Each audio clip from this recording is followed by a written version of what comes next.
நான் உங்கள் இரா கதிரேசன். என்னுடைய வலை ஒலியை உறவுகள் சப்ஸ்கிரைப் செய்து கொள்ள வேண்டுகின்றேன். இன்றைக்கு நாம் பார்க்க இருப்பது தொல் திருமாவளவன் அவர்களுடைய அரசியல் நகர்வு தமிழகத்தை தாண்டி கர்நாடகத்திற்கும் ஆந்திரத்திற்கும் தெலுங்கானாவிற்கும் சென்றதன் காரணம், இந்த நிலத்தில் செந்தமிழன் சீமான் தன்னுடைய தலித்திய அரசியலை அடித்து நொறுக்கி அவர்களை ஆதி தமிழர்கள் என்று அழைத்து அவர்களை பெருமைப்படுத்தியதோடு அல்லாமல் அவர்களுக்கான மீழ்ச்சியே தமிழினத்தின் மீழ்ச்சி என்று இனத்தை ஒன்றுபடுத்தி எல்லா ஊர்களிலும் ஆதி தமிழர்கள் மற்றும் ஏனைய வகுப்பினை சார்ந்த அனைவரும் ஒன்றாக நின்று களமாடக்கூடிய நிலையை ஏற்படுத்தியிருக்கிறார். அண்ணன் வேல்முருகன் கூட கன்சிராம், மாயாவதி, ராம்விலாஸ் பாஸ்வான் ஆகியோருடைய இடத்தை நிரப்பக்கூடிய தலைவராக அகில இந்திய அளவில் அண்ணன் திருமா இருக்கிறார் என்று புகழாரம் சுட்டுவதாக இருந்தாலும், இந்த கூற்று எதை கூறுகிறது என்றால், அவர் அகில இந்திய தலைவராக ஏன் டெல்லி வரை அவர் சென்று தன்னுடைய ஆளுமையை செலுத்தட்டும், ஆனால் தலித்திய அரசியல் வேறு நிலத்தில் எடுபடும் இங்கே தலித் என்று அடக்கி ஒடுக்கக்கூடிய அந்த நிலை இல்லை. இது நாள் வரை தங்களுடைய உழைப்பை நாங்கள் மெச்சுகின்றோம். ஆனாலும் இருவரும் திராவிட கட்சிகளுக்கு தாங்கள் விலை போகி தமிழர்களுக்கு நீர் தரமாட்டேன் என்று அடம் பிடித்து கொண்டிருக்கக்கூடிய கர்நாடக தேர்தல் களத்தில், அதுவும் சித்தராமையா மற்றும் அங்கே இருக்கக்கூடிய சிவகுமார் உள்ளிட்டோருக்கு தங்களுடைய ஆதரவினை தெரிவிப்பது என்பது கூட்டணி தர்மத்திற்காக செல்கிறேன் என்று ஒப்புகள் பேசுவது ஏற்புடையதல்ல. தாங்கள் அண்ணன் திருமாவளவன் அவர்கள் தமிழகத்திலே காவிரி நதிநீர் வேண்டும், தண்ணீரை திறக்க வேண்டும் என்று கூறுகிறார். அங்கே சென்று கர்நாடகத்தினுடைய விசிகாவினுடைய நிலைப்பாடு தமிழ்நாட்டிற்கு தண்ணீர் கொடுக்கக்கூடாது என்பது.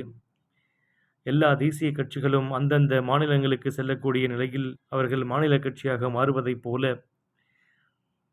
பல்வேறு மாநிலங்களில் தன்னுடைய எல்லையை விரிவுபடுத்தி அங்கே சென்று தஞ்சம் புக நினைக்கக்கூடிய அண்ணன் தொல் திருமாவளவன் அவர்கள் தமிழகத்தில் சீமானுடைய வளர்ச்சியை கண்டு அச்சமுற்று, இனியும் நாம் சாதியை சொல்லி இங்கே பிழைப்பு நடத்த முடியாது, இந்த திராவிட கட்சிகளை நம்பி இங்கே நாம் வாழ முடியாது என்ற நிலையை நன்கு அறிந்து கொண்டு பல ஆண்டுகளாக திட்டமிட்டு கொண்டிருந்தார். இப்பொழுது அண்டை மாநிலங்களில் விசிகாவினுடைய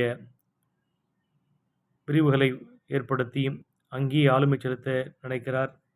அதற்கு உங்களுக்கு வாழ்த்துக்களை தெரிவித்துக் கொள்கின்ற இதே தருணத்தில், இந்த நிலம் உங்களுடைய வசமாக இனி இருக்காது. உங்கள் மட்டுமல்ல, திருமாவளவன் மட்டுமல்ல, மருத்துவர் ஐயா அவர்களுக்கும் இதே நிலைதான்.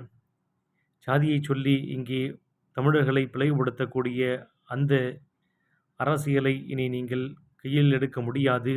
இது நாள் வரை இந்த இனத்தை ஏமாற்றி வாழ்ந்தது போதும். இந்த நிலத்திற்கான ஒப்பற்ற தலைவனாக சாதி மதங்களை கடந்த ஓர் காளையாக நின்று, அடக்க முடியாத ஓர் வீரனாக, அடக்க முடியாத ஒரு காளையாக நின்று மெல்ல மெல்ல வளர்வது போல் தோன்றினாலும், உங்களுடைய பல்வேறு அடக்குமுறைகளையும் அடித்து நொறுக்கி சினம் கொள், இனியும் பொறுத்திருக்கலாகாது என்ற பாரதியின் கூற்றுக்கேற்ப இந்த நிலத்தினுடைய வளங்களை தமிழர்கள்தான் ஆள வேண்டும் என்ற கூற்றினை வலிமையாக எடுத்து உரைத்துக் கொண்டிருக்கக்கூடிய செந்தமிழன் சீமான் அவர்கள் பின்பாக தமிழர்கள் ஒன்று திரண்டு ஆரிய பகையையும் திராவிட பகையையும் ஒரு சேர அடித்து நொறுக்கக்கூடிய காலம் வந்துவிட்டது. இந்த இனத்தினுடைய வளர்ச்சிக்காக தன்னுடைய முழக்கங்களை 15 ஆண்டுகளுக்கு மேலாக கொடுத்து கொண்டிருந்த செந்தமிழன் சீமான் அவர்கள் ஆட்சி அரியணையை நோக்கி பயணிப்பதற்கான களமாகவும் தேர்தலாகவும் இந்த தேர்தலை அமைத்து கொடுத்த அத்தனை தம்பிமார்களுக்கும் எங்களுடைய கோடான கோடி நன்றியும் வாழ்த்துக்களும் தெரிவித்துக் கொள்கின்றேன். இந்த வீரனை சமாளிப்பது இனி இந்த நிலத்தில் ஆகாது என்று தலை தெருக்க ஜாதிய கட்சிகள் ஓடுகின்ற நிலையைப் போல இந்த திராவிட கட்சிகளும், இந்த திராவிட நரிகளும் எங்கிருந்து வந்ததோ, அங்கேயே சென்று தஞ்சம் புகக்கூடிய நிலையினை உருவாக்க வேண்டியது ஒவ்வொரு தமிழ் மகனுடைய கடமையாகவும், முதன்மை பணியாகவும் இருக்கிறது. இந்த நிலத்தை மீட்டு, இந்த நிலத்திற்கான வளத்தை காத்து, மக்களுக்கு நல்வாழ்வை அளிக்க வேண்டியது நம்முடைய கடமை. நாம் தமிழர் கட்சியினுடைய வளர்ச்சியை இனி எவராலும் தடுக்க முடியாது. ஆட்சி அரியணையில் ஏறுவதையும் யாராலும் தடுக்க முடியாது. நன்றி, வணக்கம். நாம் தமிழர். இரா. கதிரேசன்.